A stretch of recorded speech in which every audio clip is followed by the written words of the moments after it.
Hey, everybody. Welcome to Drunkard's Walk. Yes, we're back again, and so are you. I can tell because you're listening. It's me, Matt Hartman, one of your hosts for Drunkard's Walk. And of course, joining me as always is none other than Jethro, Nolan.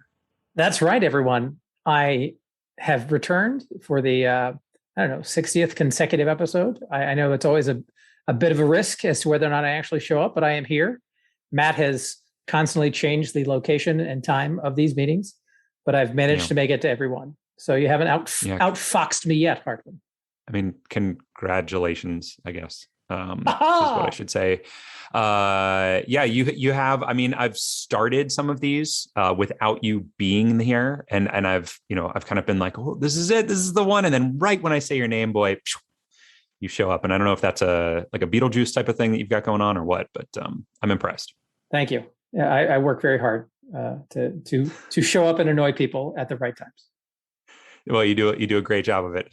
And we're going to be, of course, walking our way through a Wikipedia this evening, as we often do. I would say always do, at least while we're recording, we always do. And if you've never listened before, hey, thanks for joining us for the third episode of season 5. You picked a perfect time to start listening. You really did. Everything that has come before has just been practice for this episode. Mm-hmm. That's right. And now we're ready to go. And we think we've worked out all the bugs, all the kinks. We really have. And we're ready to really do it. Really raise your expectations if you've listened to previous episodes, because they've sucked ass compared to what you're about to hear. This is really, that's right. This is going to be our Beethoven's Ninth of Drunkard's Walk episodes, I think. Yeah, I would assume so. I mean, there's going to be all sorts of things that are going to happen. We're going to click on stuff and talk about it, probably argue from time to time. Much like we have done in some previous episodes, we're going to have a guest here at the top to give us a topic as our destination, because we know where we're starting, but we don't know where we're going.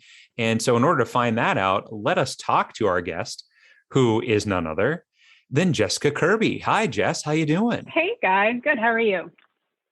Super. Good. Yeah, we're doing great. We're doing great. We're real happy to have you here. Thanks so much for joining us. Now,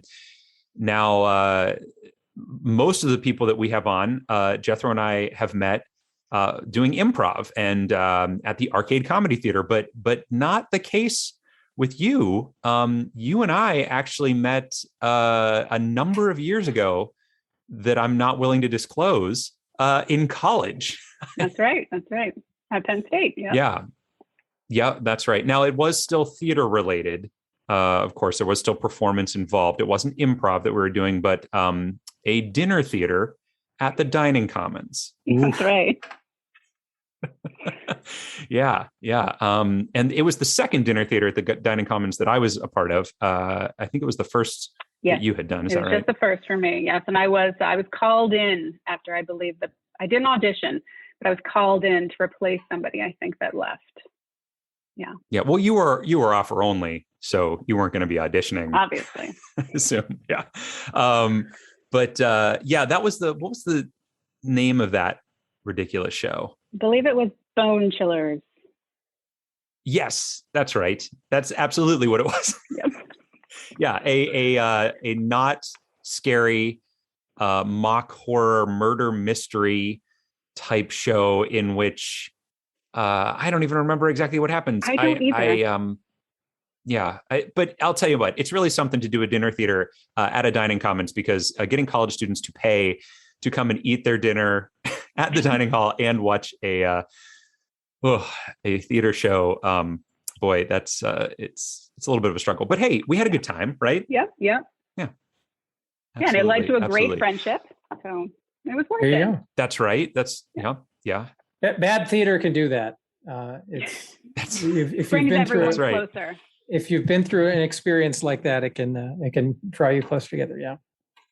Yeah. Well, we were lucky enough to do. I'm not going to say that we did bad theater, because I think the shows that we did, I think the quality of the show was good, but we did it low budget theater for a very long time after that, right? I mean, you could describe it as that, right? Yeah. a lot of shows. We did perform with No Refund Theater at Penn State, if any of our listeners are familiar. And they would do a show every weekend in the Forum classroom building. Not the same cast every weekend, but there would always be a show. And got a chance to direct. I got a chance to write and perform and all sorts of great stuff. So it was a really, really fun experience for me, especially since I wasn't majoring in theater at the time. Were you majoring in theater, Jess? Oh God, it was such a long time ago, but yes, I believe I was, which I have grown up to be a finance director. So there you go. Oh, I was going to say, like in How to Succeed in Business Without Really Trying, or I act like a finance director in my current company. There you go. Yeah. There you go. Yeah. So all those skills are coming in handy. Yeah, definitely. Well, that's good. And so it's great. And it's good to see you. I haven't seen you in a while. So hi. And have you listened to the podcast at all? Once or twice. Okay. Yeah. I can't remember anything specific about it, but no, actually I have heard every episode that the two of you have done. I have been a fan since the very beginning. Absolutely love it. And I really enjoy that I learn really, really cool stuff. In fact, the other day I was talking with my kids because it was lightning outside, and my son had asked what happens if someone gets struck by lightning. And I happened to tell him that there was a man who was in the Guinness Book of World Records for being struck 7-8 times. I'm sorry, I can't remember, but my other son apparently has also read an article about it as well. So we had a good discussion about it. Very cool. Wow. Yeah, that's right. Yeah, seven official, 8 unofficial. 8 unofficial, that's right, when he was younger. Yeah. So I learned a lot. Right, they didn't count it. Well, that's great. Well, I'm glad you've listened. So you know kind of how this all works, which also means you know that we need a destination from you. So what have you brought us this evening? I have brought you the topic Fluffernutter. Fluffernutter. If you're familiar, Fluffernutter, yes. Fluffernutter is a peanut butter and marshmallow fluff sandwich. Are you familiar? Okay. Yeah, I am. I have. Yes. Yeah, I've heard of this. I don't know that I've ever had it though. I don't believe it's keto. What? So it is not keto. You have listened carefully. Bravo. Yeah, real carefully, because you're super subtle about that. I'm subtle about nothing. True. Yeah, no, I guess Fluffernutter, I guess I don't know for certain. Does it have to be marshmallow fluff, or can it be marshmallow in any form? It is it's specifically marshmallow fluff. So Fluffernutter is actually trademarked by a company called Durkee Mower, and a Fluffernutter sandwich is specifically peanut butter and marshmallow cream. So it's not like peanut butter with the marshmallows on top. It's an actual substance of marshmallow cream. Gotcha. So the reason I ask is that I did used to eat a peanut butter and marshmallow sandwich on a fairly regular basis, like with actual just sprinkled mini marshmallows on there. Because my feeling at the time was, well, it can't be any worse than jelly. Correct. I don't know that that's necessarily true, but it's definitely what I believed. It actually has less sugar than jelly, or there's less calories or something. I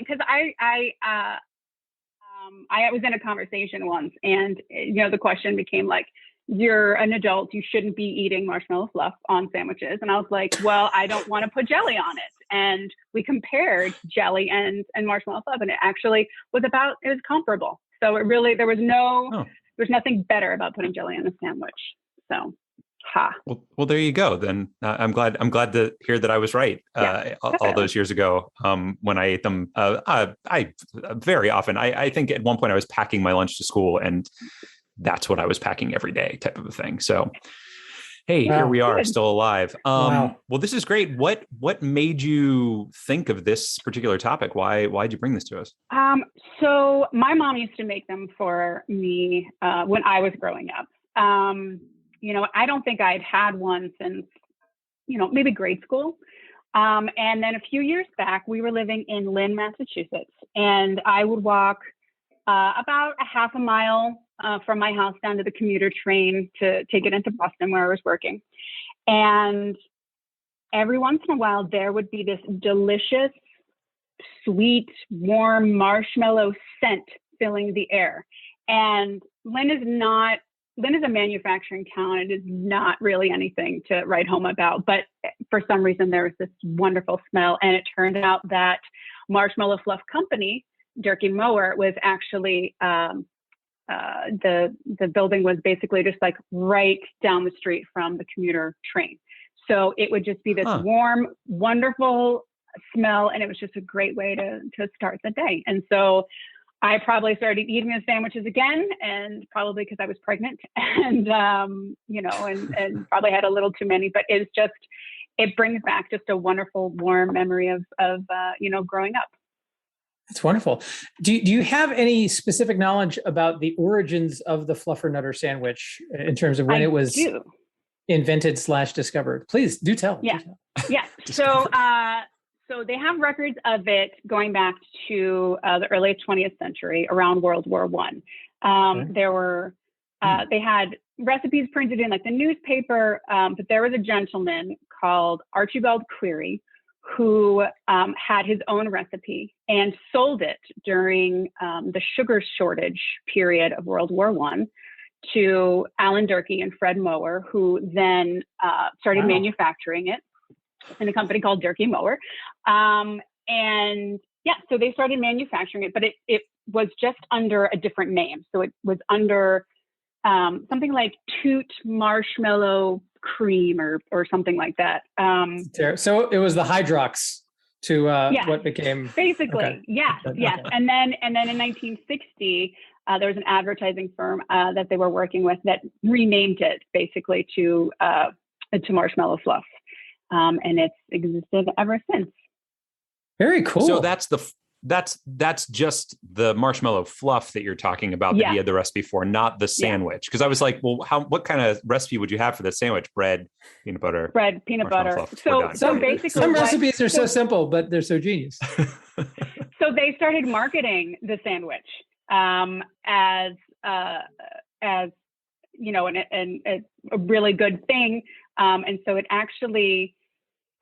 They started serving it in schools in Massachusetts because it was produced in the area. And there was actually a state senator who tried to, I guess he realized his kid was getting served these sandwiches every day, or it was on the menu every day at his school in Cambridge, of course. And so he tried to stop it. And then there was another state senator who was in an uproar saying it was ridiculous and it was a waste of taxpayers' money to be putting forth this junk food bill. And she tried to make it the official state sandwich of Massachusetts. Did that happen? It did not. It is not official. It is the unofficial sandwich of sandwich of Massachusetts. Good to know. But there's like a whole day, October 8th, which I'm guessing is around the time that this is coming out, but apparently October 8th is National Fluff Day. So I strongly, encourage those to have a Fluffernutter sandwich because I know I will be. Yeah, this has come out a little past October 8th, unfortunately, but I've had one. I had no idea. Yeah, that was there you go. Me too. That's actually October 8th is also my father's birthday. So from now on, I'm just gonna tell him have a Fluffernutter sandwich. Fluff is in the name of him. Now, is there? I could be wrong about this. Isn't there an Elvis connection to this sandwich? Wasn't that a? Isn't that a thing? Peanut butter and banana sandwich? Peanut butter. It's peanut butter and banana sandwich. Oh, okay. Yeah. So it's not a Fluffernutter. It's a different sandwich that has maybe no name. Although I've had I think a peanut butter banana sandwich is just called a peanut butter banana sandwich. But that's it. Yeah. That's all it's called. I think a lot of sandwiches. It's called an atrocity.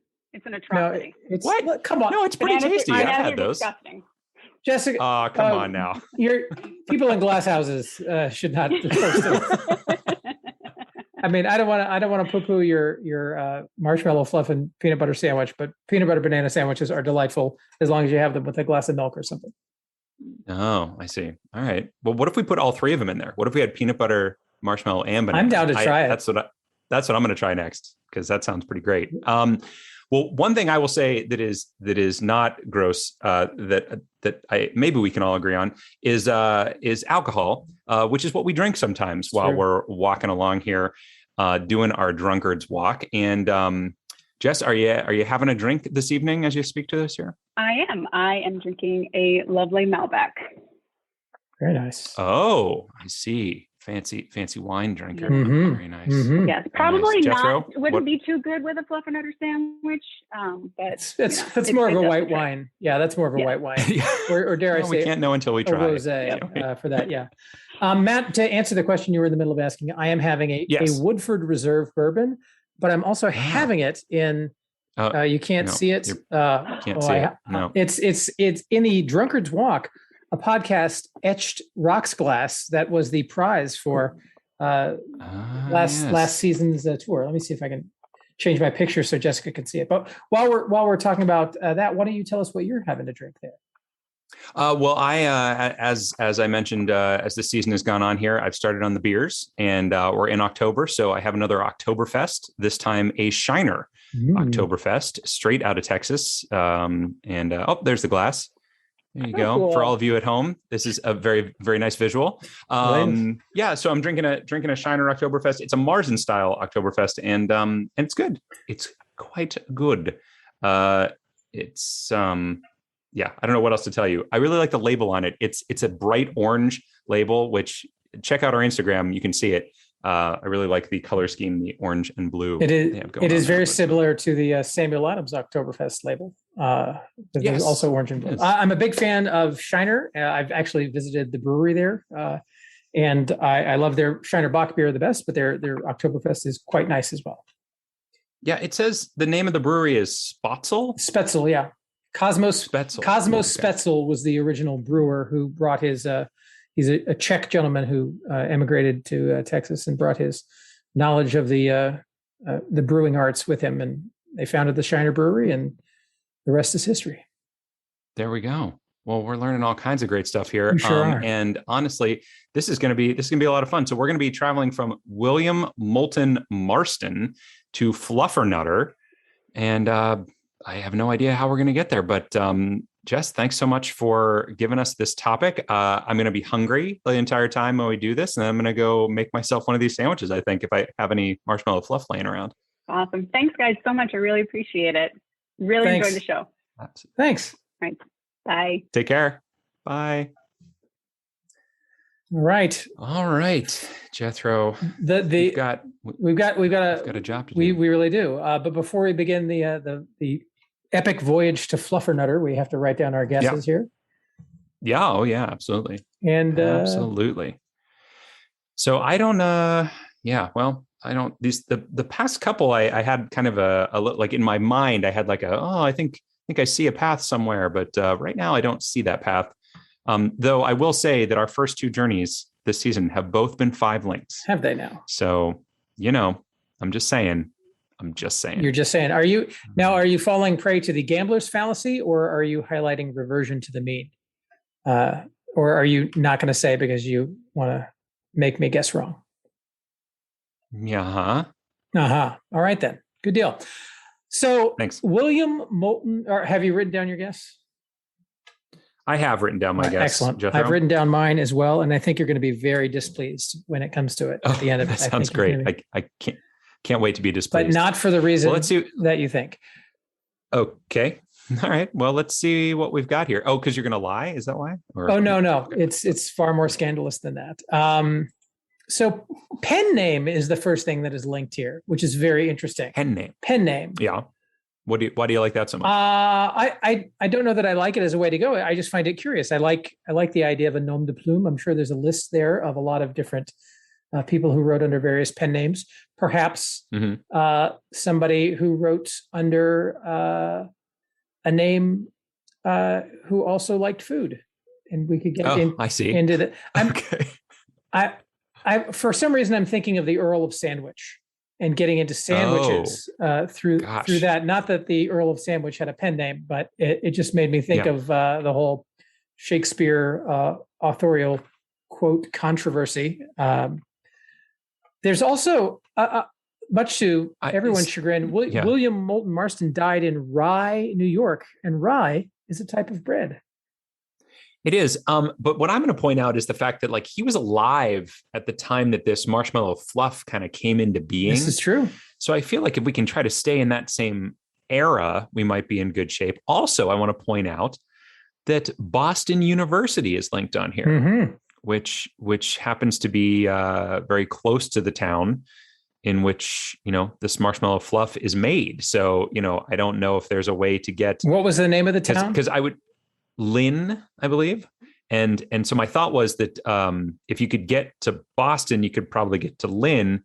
In fact, Harvard University is linked on here too. But anyway, and probably Lynn, as she said, isn't much to write home about. So the fact that this factory is there would probably be a big deal. That being said, that's geography. It is true. You know what I'm saying? I was going to point that out. I'm glad you saw it.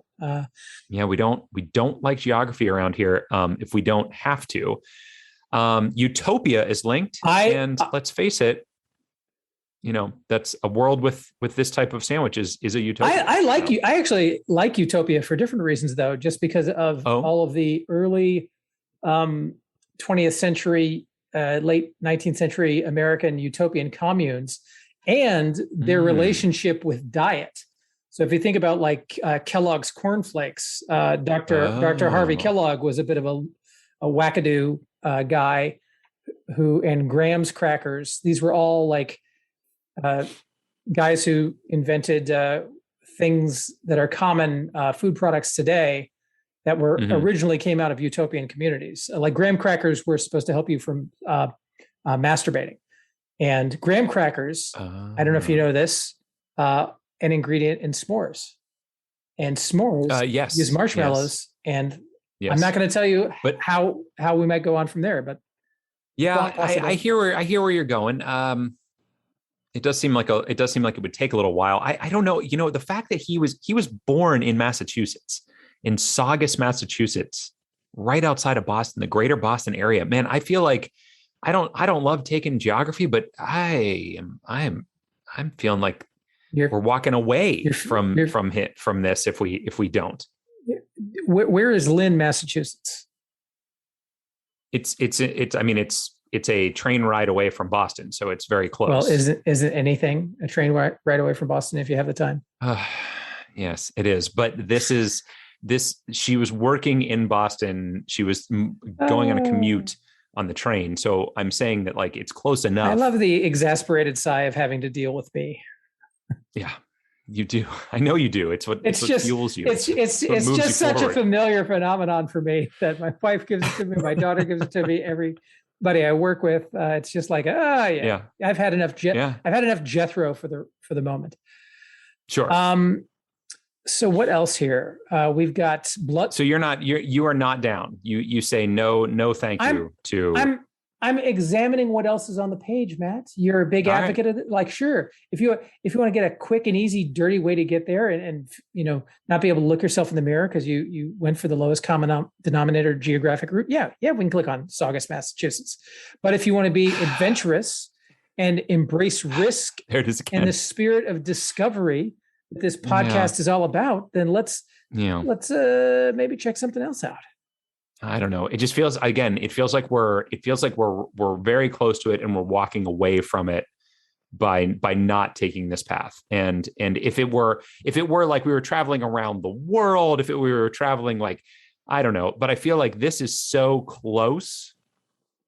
I don't know. So it feels like we should. So geographically, Saugus, Massachusetts, yes, it's probably close to Lynn, but in the conceptual space of Wikipedia, we've got to go from Saugus, Massachusetts to lists of cities in Massachusetts to Lynn, Massachusetts. So like it's going to take us 2 or 3 or 4 links via the geographic route to get there. And we're going to learn nothing along the way other than, hey, Massachusetts has some towns and it will have no fun. Whereas if we go to Utopia, who knows? Who knows what glories we'll discover if we take that path? Utopia, huh? Mm-hmm.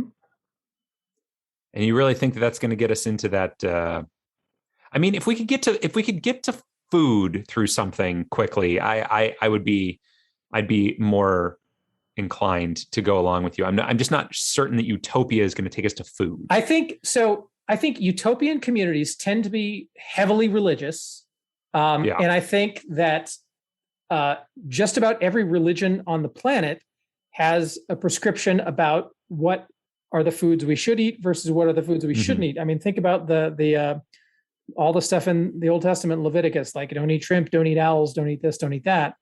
The Muslims have the same thing. Like every major religion has its prescriptive diet. So utopian communities, being heavily religious, are going to have a food element about them. All right, so I'm going to throw one at you here. Do it. That is a possible alternative, and that is the family circle.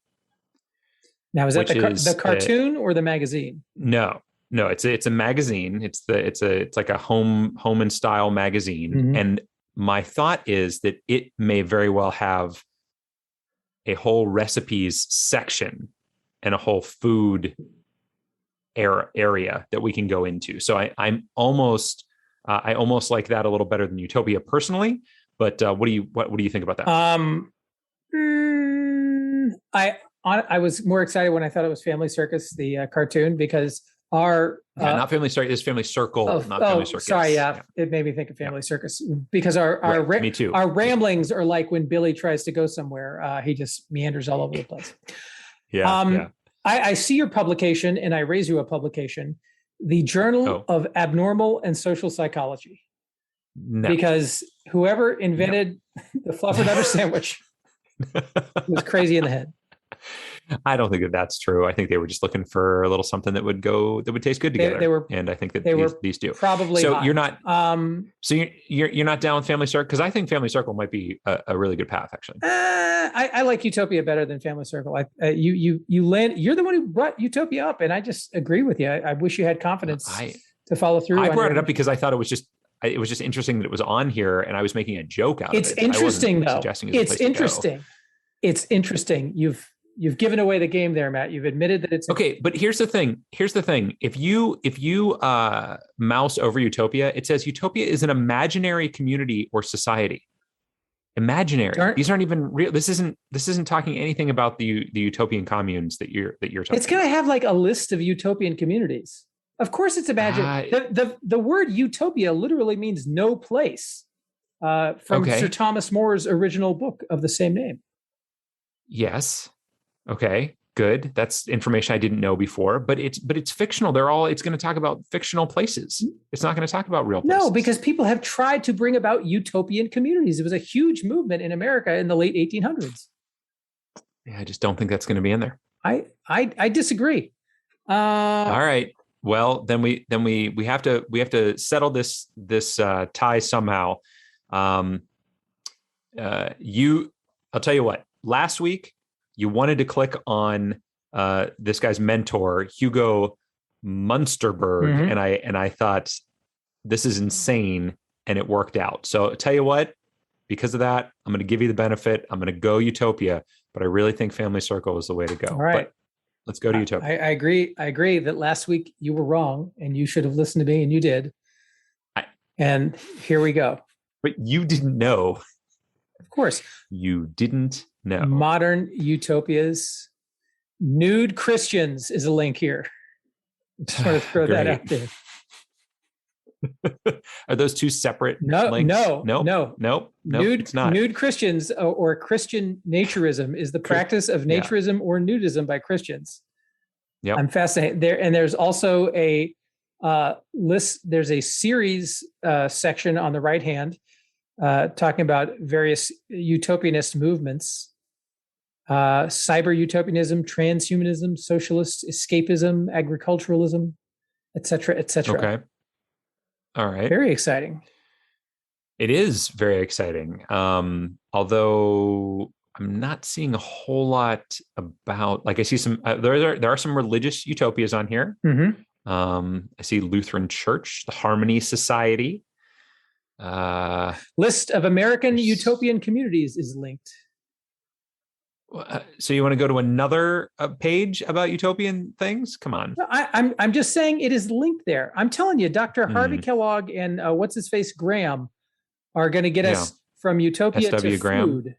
Is that what his initials are? SW Graham? I think so. If I remember the cereal that they brought out correctly. There you go. In the 80s or 90s. Yeah, I just feel like I don't really want to be taking all these trips down this path and then find out that it doesn't get us where we want to go. Plus, that's a lot of steps you're talking about there. You're talking about getting to the utopia. You're talking about getting to Kellogg. Then you're talking about getting to Graham. You're talking about getting to Graham cracker. Then you're talking about getting to marshmallow. Then you're talking about getting marshmallow fluff. Like, that's a long way, man. Listen, I don't think you have a long path. I don't think that we have to necessarily go through Kellogg. I'm just giving him as an example of the phenomenon of utopianists having ideas about food. We want to get to food generally, and there are a lot of different paths we can take to get there. Yeah, I see commune on here just as in and of itself, and hippies is on here as well. I really like the way that you pronounced hippies just now. You like that? It was really, really. There's also a link to Cloud Cuckoo Land. Really? And if you hover over it, it's like Cloud Cuckoo Land is a state of absurdity, over optimistic fantasy, or unrealistically idealistic state where everything is perfect. I have never heard that phrase before. And I think that term is used in the Lego movie. I think they call the place where Unikitty lives Cloud Cuckoo Land. Very nice. But I just assumed it was a made up name. I didn't realize it was actually came from an actual term. Well, there you go. Yeah. How about lesbian separatist movement? I'm all for it. You think that's got something about food in it? I see green politics. I just don't see anything that's actually food related here, man. I think List of American Utopias is going to have it. There's that sigh again. Yeah, because you are stuck on this path. Listen, that I don't think is the way to go. Okay, but we're here, Matt. We're here. Yes. We are. Well, you know what? It's utopia. We are literally in utopia, and you are not happy. How is that possible? Oh, you know what's linked in here? Fluffernutters. Star Trek. Oh God, of course it is. Now you're happy. Now let's see. Let's just go to how could I get from Star Trek to Fluffernutter? Hold on, I might have a path here. Let's just go to the what's that thing that that creates whatever food you want? Oh yeah, sure, the replicator. Yeah, there you go, replicator. Yeah, maybe that's the way to go. Star Trek to replicator to sandwich to Fluffernutter. I think that might be a good path. I'm always going to argue that we should go through Star Trek. Let's just be clear about that. It's true. It is your Baphomet. It is. It is. How is he not on here for Utopia? Didn't he? No, didn't have a good utopian. No. Okay. I see Bible. I see Book of Revelations. I would feel much better about going through some kind of food related thing from here, not going into another list. You are a downer, sir. You are a big old downer. Yes. Here we are on this exciting journey, and you're bemoaning the thing that you can't go through rather than finding an exciting path to take. Yeah, I think you just put a really high number and you're just trying to drag this thing out. That's also possible. Yeah, I think that's definitely the case. But I'm trying to find a viable option to go the other way. I mean, Star Trek is a possibility. Don't get me wrong, because I do think that we could potentially get out of here through Star Trek. Well, let me ask you about this then. What about something like camping and scouts and s'mores and marshmallows and candy? Do you see anything related to those that might? That's a good. I see government, which is, the scouts are sort of related to government. I see post-scarcity economy, agriculture. I mean, that's going to get you in there, right? Mm-hmm. Interestingly, under theoretical utopias in that box on the right at the top, there is a link for heterotopia, which I hovered over because I was very curious. And the image that exists for a heterotopia is a Dutch urinal. The reason I know it's a Dutch urinal is because I lived in Amsterdam for a year. And it is basically a gated thing where you walk in, and because it's gated, your business is shielded, but there's no like door to close. And if you're a man, you stand up and you pee, and that's that. Mm-hmm. Because Dutch men will pee anywhere, and American tourists in Holland will pee anywhere. So they built these to sort of helpfully nudge drunk Dutchmen to pee in concentrated places as opposed to just wherever they happen to be. Okay. But for whatever, I have no idea the connection of a Dutch urinal to a heterotopia. And I want to click on that link, if only for that reason. I see. Well, I don't think I'm going to let you do that now. Fair enough. But I'm not going to say never. Gosh. Yeah, these communes, these common ownerships, these intentional communities. No, I'm not seeing anything that's, well, Mary Jane West Eberhard, an American theoretical biologist. A Mary Jane is a type of candy. So it's also, hey, Satan's on here. It's not Baphomet, but you know, it's close. It's close. Yeah. Yeah. Gosh, I don't know, man. I'm feeling stuck in this one here, but Tree of Life, Tree of Knowledge. We can get to apples from there, right? We can. Yes, that's food. Yeah, it is food. And apples takes us right to marshmallows. That's right. Apples and marshmallows. Well, they got this little, you know. Haven't you ever had my Mima's apple and marshmallow soup? It is. No, haven't you ever seen they've got the apple, you cut the apple slices and then you put peanut butter on them and you put marshmallows in them and then you make a little mouth out of them. It's a kid's party treat. It sounds disgusting. I've never seen that. You've never seen that before? I've seen like raisins on peanut butter on celery, but yeah, that's ants on a log. But these look like little mouths because they get the red from the lips from the peel, and then you've got the teeth, which are that is disgusting. The marshmallows. And the peanut butter is just, I guess you've got a real problem in your mouth, I guess is what the peanut butter is. I don't know. It's not the first time I've heard that sentence. There is a link here to Schlaraffenland, sure, which sounds a lot like fluffernutter, just as a word. I have no idea what it stands for or what it means, but it's a lot of syllables and there's some F's in there. We can get back to William Marston through here. He is actually linked back out of this. So really? We can just go back and go through where I wanted to go the first time. We're not going to go back. Yeah. Come on. No, I know we're not, but we could. We could, but that our listeners would hate us. Neverland disambiguation is on here. Sound like a good place to go. Okay. So I still kind of want to go through Star Trek because I always do. And I think it would be fun. How does Star Trek get us anywhere closer to food-related things or marshmallows in particular? Well, so in Star Trek V, the roasting of a marshmallow is an integral plot point at the beginning of the movie. Spock calls them marshmelons. They actually built a plastic marshmallow dispenser that you could buy. It says Star Trek V on the side of it. You put the marshmallows inside, you push a little thing and they come up. So I think that there's a path to marshmallow through Star Trek. Are you bullshitting me? I am not. It's a totally true thing. Matt, I still think that a list of American utopian communities is the way to go, but you have, I was an absolute no on Star Trek until you explained that thing.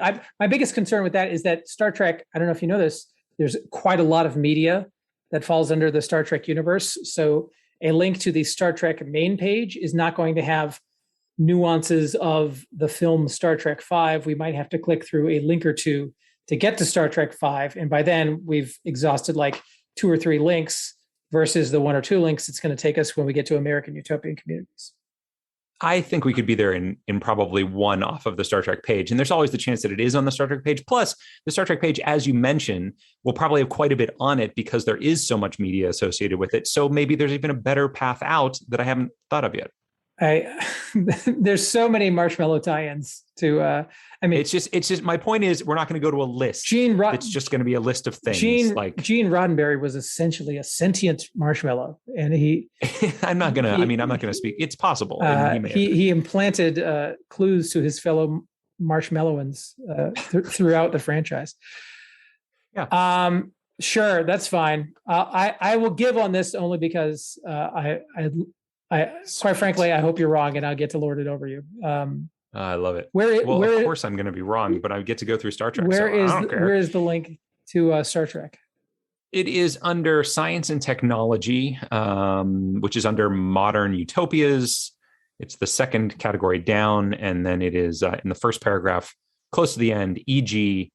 Star Trek. Oh, interestingly, there is a link here to living standards, which will almost certainly get us to hunger and or food, although not marshmallows specifically. But I don't think I'm going to derail you once you've got your nose fixed on the scent of Star Trek. I expect that we'll have to go through. So let's. It's true. We do. Let's go. Let us boldly go where no man has gone before. Let's do it, man. So you're going to find here, and one of the things that you may find in here is there may be links for things like candy, right? Because certainly there have been candies that have been produced. So there may even be a way out through that. Now, I do see a link to Star Trek V, The Final Frontier. So we could just go straight there if we wanted to do that. Indeed. But there are a lot of other things on this page. There's a little bit of talk about the Star Trek experience in Las Vegas, RIP. Which you've been to, I assume. Oh my gosh. It was the best, man. It was the best. You could buy Romulan ale there. It was actually blue beer that they sold in bottles. Wow. Oh, so cool. So cool. Also, like there's quarks, and you could go see the what do you call it? Like the bridge, the Enterprise. There was the whole Borg experience you could go through. It was very, very fun. Very, very fun. So folks, if you don't know about Star Trek, it's a television show from the 1960s that then spawned into many spinoffs, movies, other television shows. And it's kind of having a little bit of a renaissance now with the streaming services, the CBS All Access, which has now become Paramount Plus, shows several of these. I like them. I like them. Okay.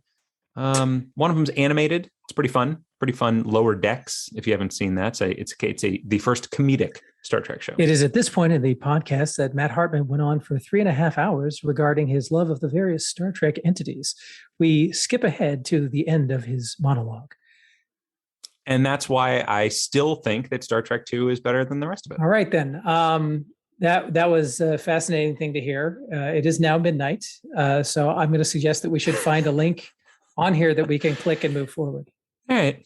If you want, I guess we can do that now. I've really enjoyed looking through this page. You know what? I even stopped scrolling while I was talking. So I haven't even been to the bottom of the page yet. Because I was just I got into kind of a trance for a little bit there. You did. It was crazy. Parodies listed here. I mean, there's a lot of stuff here. You know what I'm not seeing? Oh, there's a ton. I'm not seeing food or marshmallows or fluffernutters. Well, but I mean, there's definitely paths to food through here. I mean, we've got Star Trek V, which, as I said, we could go to Star Trek V and it may very well. Now, I guess the concern there could be, if you're worried about this, that it wouldn't actually link the word marshmallow, even if it talked about it in the description. That is a possibility. So if there are other places you wanted to look, we could do that. But I don't know. I think there could be other things in here still that I haven't discovered yet. I think that what's going to happen is we're going to click on Star Trek V, and then we're going to be very disappointed that marshmallows are not mentioned on the page or linked on the page. And then we're going to be like, well, fuck. Now what do we do? Yeah, I mean, so Quentin Tarantino is linked on this page. Now he famous marshmallow enthusiast, Quentin Tarantino. Well, no, but what he is a famous pop culture enthusiast, right? And so there is a chance that his page would have Fluffernutter linked on it for some randomly weird reason. I'm not saying that we should actually go there, but it is a possibility. All right. I would like to truncate this ridiculous conversation and just let's click on Star Trek V because that's why we came here. Well, wait, hold on. There's a list of like all these actors and actresses down here. Like, so maybe there's somebody here Who was a fluffernutter spokesman? They could get us to I mean, look, Shatner was selling margarine at one point, right? So are any of these people, candy, you seen them do the candies and stuff like that, right? Have I seen them do the candies? Is that even a Is it a legal sentence? Yeah. Yes. Have you seen them do the candies? I ask you. I have not. Well, there you go. Steve Wozniak, Apple Computers is on here. We've got Operation Warp Speed. Mm-hmm. So that would take us right to, today with vaccines and everybody knows there's a little bit of marshmallow in every vaccine. That's how you. And a little bit of vaccine in every marshmallow. It's true. It's a trade-off. Have you had the new Pfizer mini marshmallows? I love them in my hot chocolate. They're really good. They're kind of like those ones that you get in like the cereals. They're sort of freeze dried or whatever. There you go. Very, very good stuff. Family Guy is linked on here. I don't know that would help us, but it is. Emmy Awards. Any marshmallows at the Emmy Awards? I mean, there's a lot. Or peanut butter. Let's face it. Hey, let's not forget that peanut butter is a possible path in here too. You're right. It's absolutely a possible path. Are there any Star Trek movies whose plots hinge around peanut butter usage?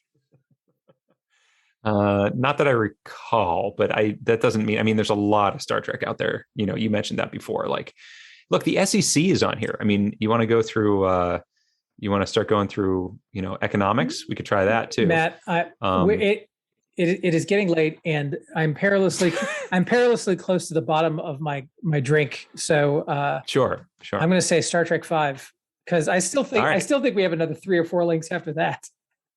Okay, all right, that's fine. Let's give it a go. So it is linked in several places on the page. I'm going to go to near the top where it is linked in the sidebar there. So Star Trek 5, The Final Frontier. Mm-hmm. I'm reading. I believe I get to go to 2 Star Trek properties. I'm reading the plot synopsis, and I'm not seeing the word marshmallow anywhere. What? Is the marshmallow a main character, or is it something they reference in passing? Is the main character? No, they reference it. Well, they don't. Well, look at the top. Captain James, Yosemite National Park. Captain James T. Kirk is camping with First Officer Spock and Leonard McCoy. The leave is interrupted. Well, see, they've skipped it. They've skipped over the marshmallow in that particular part. So that's not great. You're right. It isn't. That's not great for us. It really isn't. But my hope is that there might be, because like I said, this was a product tie-in with Kraft. So there may be a link on here out of there. Paramount sold Star Trek branded apparel through catalogs, and Kraft made a Star Trek branded marshmallow dispenser. There you go. Where did you see this? Under release. Now, would you like to know the bad news? What's the bad news? The bad news is that none of the words in that sentence are linked to anything. Not Kraft, not marshmallow, not dispenser. Well, I can't be held accountable for that. Yes, you can. You 100% can. We'd be at the perfect utopian community who gets us to foodstuffs and s'mores through graham crackers. Oh, God, I'm so mad right now. Huh. No, you peaked. I peaked too early. There's the Golden Raspberry Awards. Raspberries are fruits. Fruits are food, etc., etc. Oh my gosh, I can't believe they discussed it and it's not linked in any way. Oh, that's incredibly disappointing. Isn't it though? It is. Isn't it? It is very much so. I feel oh boy. I feel like we are so far away. Yeah, I know. We've taken the wrong path. We have indeed, thanks to you and your insanity. Yeah. It's true. All right. Well, we've got to get out of here somehow. This is true. Let's see. What more general things do we have? We've got God. We've got science fiction film, art direction, Writers Guild, Yosemite National Park. Perhaps Yosemite National Park leads us to roasting of marshmallows in some way because of camping. Mm-hmm.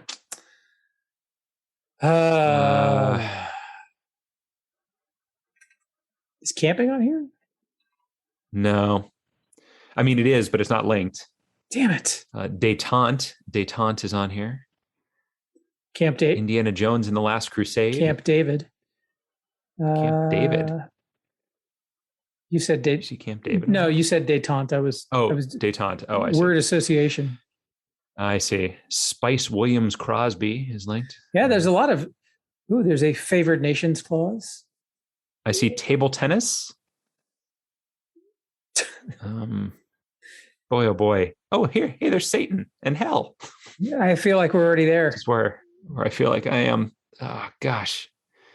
Boy, oh boy. I thought I had a really clever path here. You know what they ruined it. You know what the problem with your path is that there was only one possible out.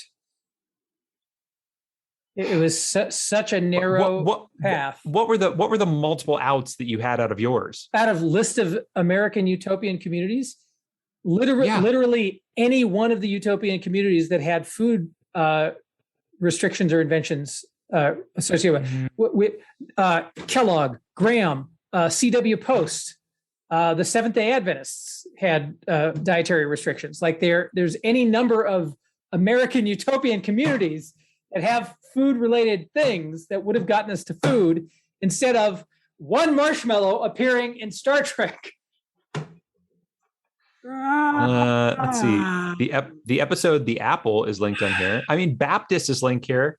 God is linked here. You want to go through food-related things? Look, there's also a bunch of like Batman is on here. Ghostbusters 2. These are things that they made serials of. Wait, Ghostbusters? Ghostbusters 2. Ghostbusters 2. Oh. Yes. The Stay Puft Marshmallow Man. Where's Ghostbusters? Yes. Where's Ghostbusters? Yeah, it's under release. Oh yeah, we got to go through that. Okay. Let's do it. All right. Yeah. Ghostbusters 2. I agree. Ghostbusters 2. Now, which obviously will link Ghostbusters if we need to, but maybe it actually has the Marshmallow Man linked on this page. That'd be possible. Great. Gozer. Yeah. Ghostbusters is definitely linked. So I see that right at the top. Of course. There's the slime. Yeah. Unfortunately, it doesn't. Yeah, it's going to have to be under like production or something like that. Yeah. Something about like, oh, they wanted to recreate the magic of the Marshmallow Man. Of course, again, it has to be linked, and if it's not, who cares? Yeah. The real Ghostbusters.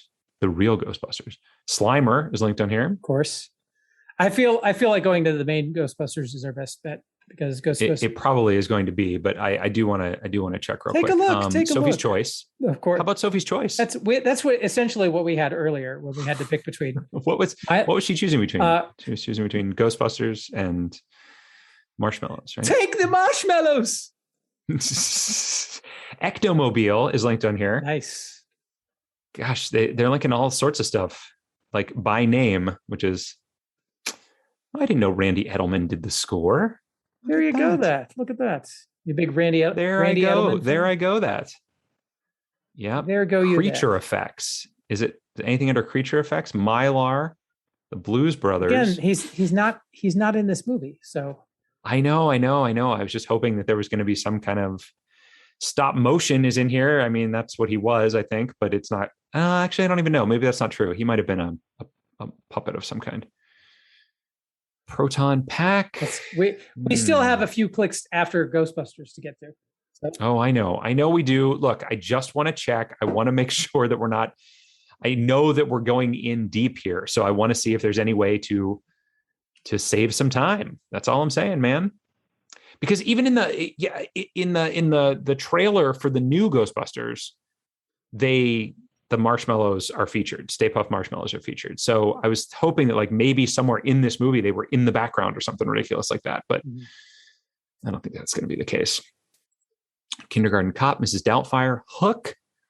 A lot of movies linked in here.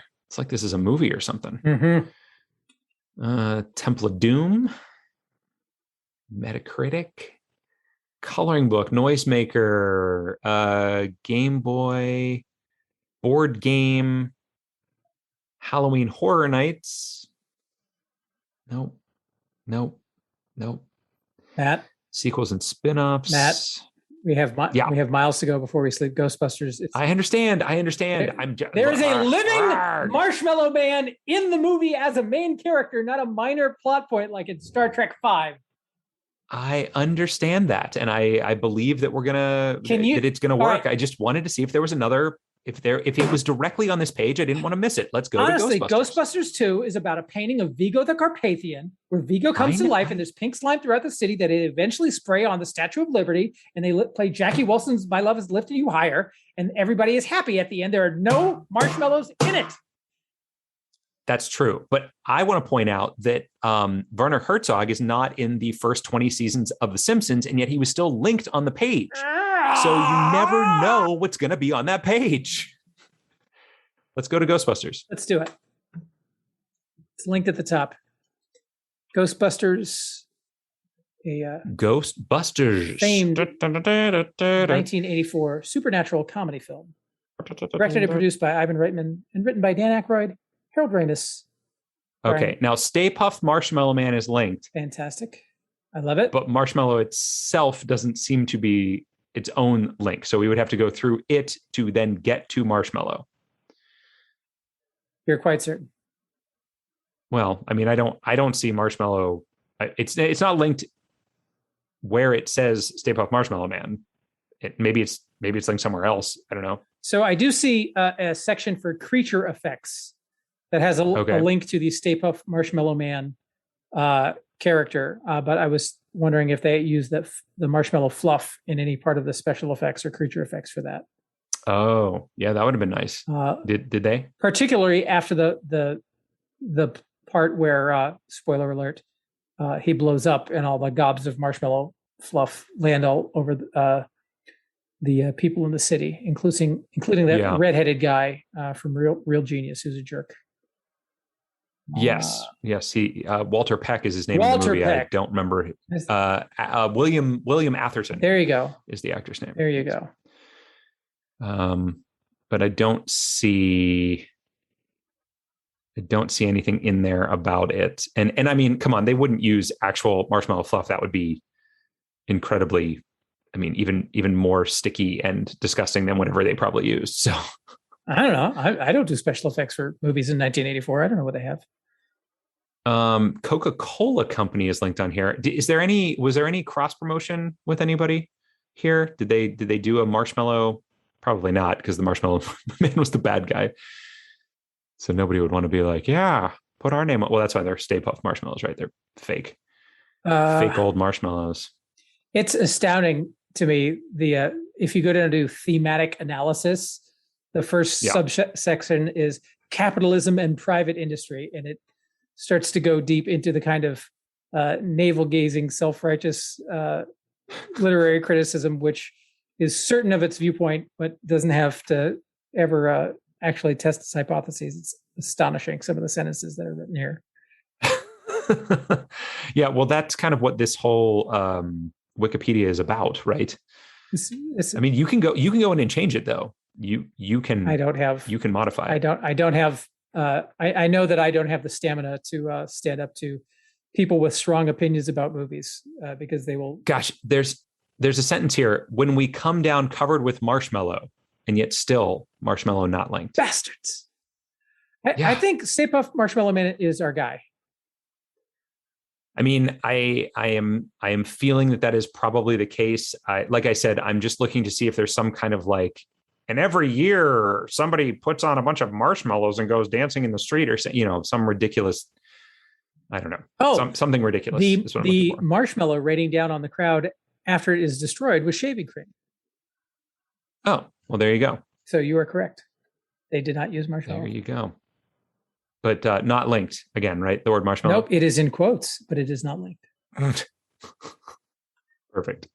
All right. Well, I guess Stay Puft Marshmallow Man is going to have to be our path. Boy, howdy. So and let's hope let's do it. Let's hope there's a link to marshmallows here. Yeah, I agree. Because if not, humanoid is linked and conjoined marshmallows. Marshmallows is linked. Thank the dear sweet Lord above. Yes, indeed. I agree. All right. Pillsbury Doughboy, I see. Oh, conjoined marshmallows. I see it. Okay. Should we go straight to it, or do we think Marshmallow Fluff could be on this page? I mean, we can certainly look. It's not too big of a page. It is not. Stay Puffed Marshmallows, latex suit. Times Square, McDonald's Happy Meals, merchandise, Lego Dimensions Build-A-Bear Playmobil, Bandai, Campfire Marshmallows, created bags of mini marshmallows and regular marshmallows with the Stay Puft branding in conjunction with the Ghostbusters Afterlife. There you go. That's the type of thing I was looking for on the other page, but indeed, no, nothing in there. Sadly. All right. I think marshmallows is our path. I agree. Let us click upon it. Marshmallow. It just is. And here we are. At the marshmallow is a type of confectionery that is typically made from sugar, water, and gelatin, whipped to a solid, indeed, but soft consistency. I always pronounced it marshmallow, and so that's how I thought that it was spelled for a very long time until I, actually looked at it. But no. I don't. Mallow. I don't understand the people who pronounce it marshmallow. Because it's but then they made mallow cups, and I was like, oh, that's because I see what they're doing. Mm-hmm, mm-hmm. Okay, marshmallow cream is linked on here. Is it? Yes. Is it? I do. Yes, the emission of gelatin from a marshmallow recipe will result in marshmallow cream when you mouse over it. Is also linked here. It looks. Oh, those. It is. Those, they go to the same. I think they're place. the same. Okay, there you go. I don't know if. Oh, there is a link to Flump, which is a British sweet made of marshmallow. There is a link to Chubby Bunny, the children's game involving marshmallows. I'm not saying there is a link to the Stanford Marshmallow Experiment. Oh my God! I can't believe I didn't think of the Marshmallow Experiment. One of the classic psychological experiments. And we were started as a psychologist, and I have a degree in psychology. Yep. I am embarrassed. Yep. You should be. I'm upset that I didn't think of it, and I'm not nearly as I'm not nearly as good at this as you are, and I'm upset that I didn't think of it. So you should be. I don't know. Are you going to be all right? I will need some time. I mean, I'm more upset that I let you take us through Star Trek than I am of. Are you? I really enjoyed that. That was a lot of fun. Thanks. I'm sure you did. Yeah, so marshmallow cream feels like the way to go, right? Yeah, because if Fluffernutter was on this page, which it hadn't occurred to me until you started mentioning things, and then I was like, oh, I should look a little closer, but I don't see it. So I think Marshmallow Fluff is going to be the way to go. All right, so it's under dietary preferences, the second paragraph, marshmallow cream, aka marshmallow fluff. Yes. Usage in Arabic cuisine is linked here. Wait, Matthew? Yeah. Right at the top. The 1, 2, 3, 4th link is the Fluffernutter sandwich. Yep. Shall we? There it is. Yeah, absolutely. Fluffernutter. We did it. Look at that. We did do it. This is and it looks delicious. Look at that. Doesn't it though? Folks, if you have never had one of these, give it a try. I know Jethro will tell you not to, but you're gonna be happy you did. If you gotta have one. Just don't make it a regular part of your diet. There it is. The sandwich is particularly popular in New England and has been proposed as the official state sandwich of Massachusetts. So that was another thing that I was, I mean, when we were talking geography, if we could have gone through Massachusetts, we might have been able to get to here a lot quicker as well. But you didn't want to do geography. But we'll take a look at where we are. We'll see what our numbers are, but let's also take a real quick look and see how your path would have gone. Cause I am curious. Oh, no. Does that sound good? Let's see if we tied first. Because if we tied, we have to do the You're absolutely right. No, you're absolutely right. We should do that first. Okay. Go. So, go ahead, Matt. How many did you guess? Well, Jethro, I guessed 4. You guessed 4? Yeah. Because I guessed Star Trek 5, my friend. 5 is my guess. Can't believe it. I can't believe you guessed 5. You the weakest guess you possibly could have done and that's what you want. I told you. You took no chances. I told you. I am angry. I told you were going to be disappointed. You're right. I was very disappointed. I'm so freaking disappointed. But that means you win. Congratulations, Jethro. Wow. You're the winner yet again for the third week in a row. Yeah. An insurmountable lead, perhaps. Perhaps. I'm not sure. I think you underestimate my ability to ruin a good thing, which is I'm pretty good at it. So look out. Yeah, because by the way, that took us 10 to get there. Far more than it should have. No, it did not. It took us 9 to get there. Your little counting mechanism here is incorrect. It took us 9. But 9 is still because I'm counting higher than 4. I'm counting. So. I'll adjust the spreadsheet, but I'm counting the cell that we start in, which is why. So yes, you were. Let's very quickly examine the Utopia Communities route. Sure. As you wanted to do. Sure. Now that we know that we're not tied. Yes. There's a list of American utopian communities. List of American utopian communities. I don't even know where that was, but okay. Yeah, I'm with you. Oh, I see it. And it has a bunch of founders here, including the Ripley brothers, including a bunch of folks. I am going to see if I can find Mr. Graham. I do not see him.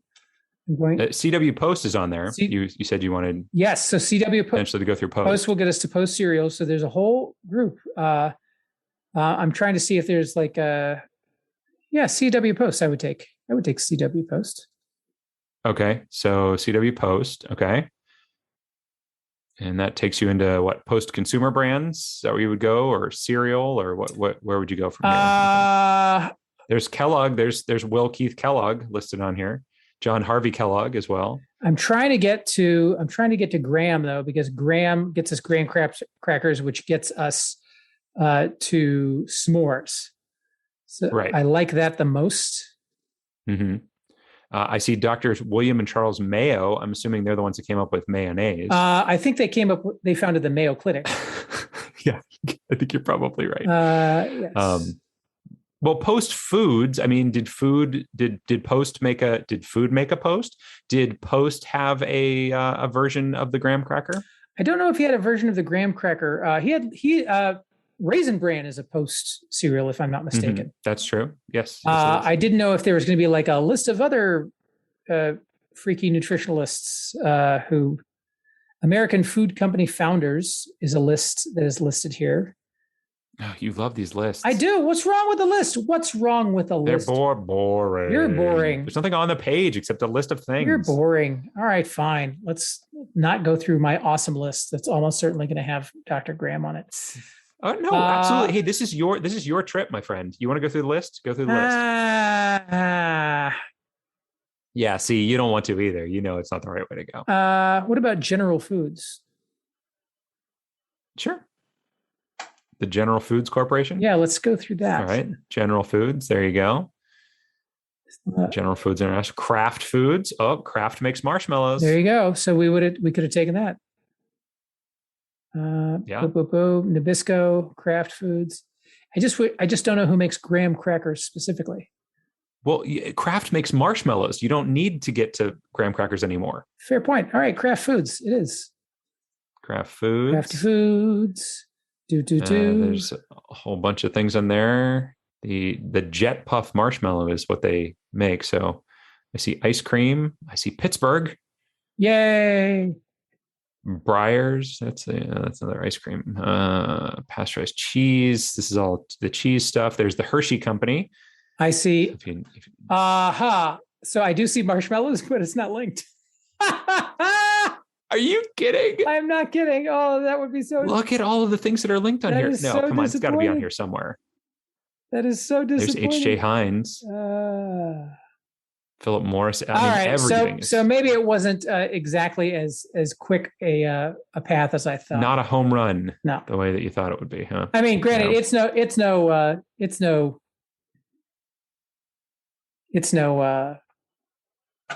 Star Trek 5. I'll tell you that though. No. I mean, you could have maybe you could go through here you might have been able to get into Hershey because there's Hershey. So Hershey would have gotten you out on into maybe to s'mores again. possibly. Oh, Honey Made Grahams. There they are. Yeah. Teddy Grahams So are linked on here as well. Sylvester Graham was the American Presbyterian minister and dietary reformer known for his emphasis on vegetarianism, the temperance movement, and eating whole grain bread. Sylvester W. Graham. There you go. And he was actually from 1794 to 1851. So he was a little bit earlier than some of those others. All right. Oh, well, hey, it was still a fun walk. I'm still glad we did it. I'm still going to go eat a peanut butter and marshmallow sandwich. And it's been delightful. And congratulations on your 3-0 start to this season, man. I seriously, I don't know. Well, I don't know. I appreciate that. I might maybe I'll just toss in the towel right now. You don't do that, Matt, because there's so many twists and turns and exciting adventures that we couldn't possibly predict that await us. And I do just want to leave you with one thought that Sylvester Graham was one of the points of inspiration for Dr. Harvey Kellogg. And in looking at his Wikipedia page, I come across the rather unfortunate incidents that Graham died of complications after receiving opium enemas. Oh, hell of a way to go. And I hope we've given you a happy ending. See what I did there? Because opium in your butt. Stop, please. Happy ending. Now I'm going to exact my revenge. Now you're in trouble.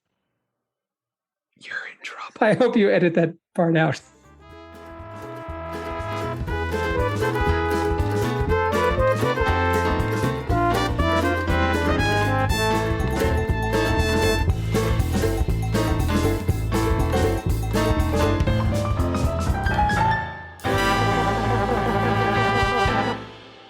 Hey everybody, Matt Hartman for Drunkard's Walk. Thanks again for listening, and thanks of course to Jesse L.E. for our theme music and Nick Jaramillo for our artwork. If you like what you're hearing here, give us a rating or review on iTunes or Stitcher or Google Play or wherever it is you're listening to your podcasts. Also, if you really like what you're hearing, head on over to Patreon/Drunkards Walk Podcast and give us a little bit of money. And that will help us keep the show going the way that you like it to go, if you do indeed like it to go. Thanks again for listening, and we'll talk to you next week. Hey everybody, I'm Matt Hartman, and this is Overtime. Each week, I'll be giving you a little extra knowledge about something that happened in the past during the week of our release. And this week, we look at the week of October 19th. As with most weeks, there were a number of significant events that happened in the past over this week. We had plenty of battles and wars and coups and certain famous friends of Mickey Mouse naming names for the House Un-American Activities Committee. We had a missile crisis just south of the U.S. and lots of events involving stock market crashing, so watch your money. But today I'm going to take you back to October 21st, 1892, and the opening ceremonies for the World's Columbian Exhibition held in Chicago. Now, you may have heard of this exhibition, and you may think it took place in 1893, and in fact, you're right. But the opening ceremonies were in 1892 because the exposition, also known as the Chicago World's Fair, was actually held to celebrate the 400th anniversary of Columbus's voyage to the New World. But due to construction delays, the fairgrounds weren't open to the public until May of 1893. So why was this a big deal? Well, World's Fairs are often where showcases of new inventions, and this one was no different. Perhaps the most famous new invention was the Ferris wheel, but there were plenty more, like cream of wheat, the brownie, juicy fruit gum, Quaker oats, shredded wheat, Pabst Blue Ribbon, peanut butter, Aunt Jemima pancake mix, and what is now basically the Chicago hot dog. Even Milton Hershey was there, and he bought a European exhibitor's chocolate manufacturing equipment, and he added chocolate products to his already existing line of caramels. The world also saw the first moving walkway, the third rail to power elevated trains, the first electrical kitchen, including, of course, an automatic dishwasher, the first practical electrical automobile, and the squashed penny. And if you're thinking this all sounds pretty impressive, and hey, why don't they still have these? Well, they do. They happen every 5 years, with one having taken place in 2020 in Dubai, and the next scheduled for 2025 in Osaka, Japan. So that's Overtime for the week of October 19th, and I'll see you in Osaka.